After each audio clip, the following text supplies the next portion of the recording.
Welcome to Kermode Uncut. You probably saw the Oscar nominations last week. It's a very, very interesting field. We have essentially fighting it out for the big title, 12 Years a Slave, which I think is absolutely brilliant, Gravity, a mind-boggling science fiction picture. And remember, no sci-fi picture has ever won the Oscar for Best Picture, and American Hustle, which I think is slightly overrated but has done very well in the nominations. Now, I've always said that the most foolhardy thing you can do in the run-up to the Oscars is to predict the Oscar wins. Some months ago, I asked you all to call your version of the Oscar wins, and we've got a list of all the suggestions you came up with. And if anybody actually manages to match the Oscar wins when they come out, we will indeed be giving you a very special mention here at Kermode Uncut. However, because it's a foolish thing to do, and because, hey, it's award season, let's call the Oscar wins.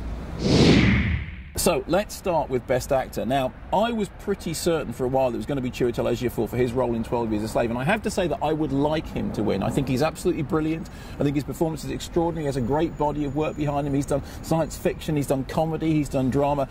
I'd like it to be Chiwetel Ejiofor, but I am inclined to think that the bookies are right. As far as the bookies are concerned, Matthew McConaughey has the edge for his extraordinary performance in Dallas Buyers Club.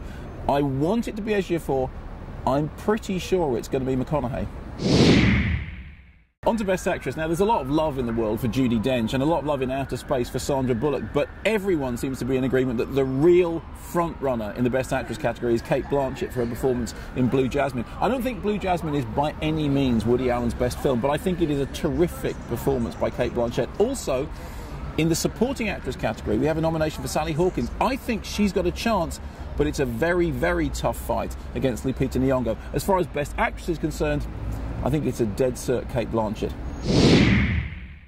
On to the Best Director category. Now, history will be made if Steve McQueen wins the award for Best Director. So far, no black filmmaker has won in the Best Directing category. And again, I think Steve McQueen's got a very good chance of acing it. However, popular opinion is that Alfonso Cuarón might have the edge. People look at Gravity and they go, wow, that is an astonishingly well-directed film. I mean, people don't think it's got the best screenplay. The screenplay, incidentally, wasn't nominated, but they can see the directorial work there on screen. Now, I think, in a way, it's a bit misleading. See, for me, 12 Years a Slave is brilliantly directed because it tells a story perfectly. It's a very complicated story, it's a very tough story, and I think that Steve McQueen does a wonderful job telling that story in just the right way. So, for me, I'd like it to be Steve McQueen, but I think on the night it's going to be Alfonso Cuarón. On to a very interesting category, Best Documentary Feature. Now, in this category, we have 20 Feet from Stardom, which is a very popular nomination, The Square, which is a brilliant documentary, Dirty Wars, Cutie and the Boxer, and The Act of Killing. Now, if you saw the nominations going out live, you'll know that when they named 20 Feet from Stardom as being nominated, there was a sort of round of applause, a hint of a cheer in the room. I think, however, that The Act of Killing, Joshua Oppenheimer's film, has got the edge. I mean, for myself, it was one of the 10 best films I saw last year, certainly the best documentary, and indeed one of the best feature films. An absolutely awesome piece of work. So my feeling is that if the people voting in that category actually watch all the entries, I think The Act of Killing is going to succeed. So I'm going to call it for Best Documentary, Joshua Oppenheimer and The Act of Killing.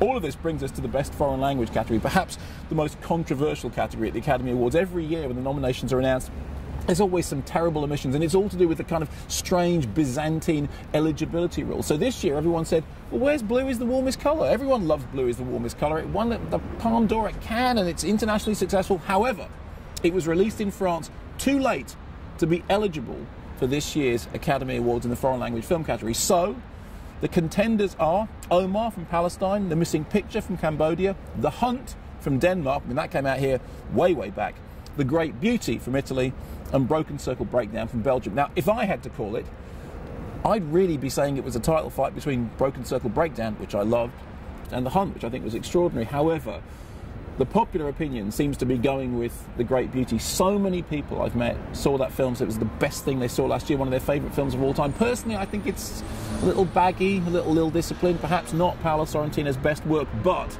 everyone else seems to love it. So I would say on Oscar night, when you get to Foreign Language Film category, it's going to be The Great Beauty.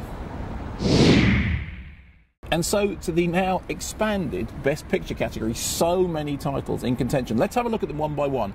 The Wolf of Wall Street, honestly, no. Philomena, lots of people like it, don't think it's going to win Best Picture. Nebraska, I love Nebraska and I love Bruce Dern. It's not going to be a winner on the night. Her, frankly, I thought it was overrated. I'm kind of slightly surprised to see it turning up here in Best Picture category. Absolutely no chance of winning.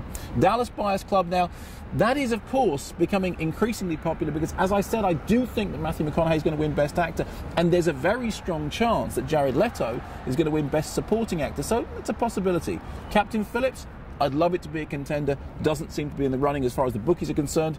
American Hustle, I mean, it's lightweight, it's flimsy, it's kind of fun, but Best Picture, really?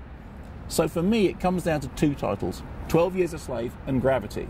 Now, Gravity, if it won Best Picture, would make history. As we said before, no sci-fi picture has ever won in the Best Picture category.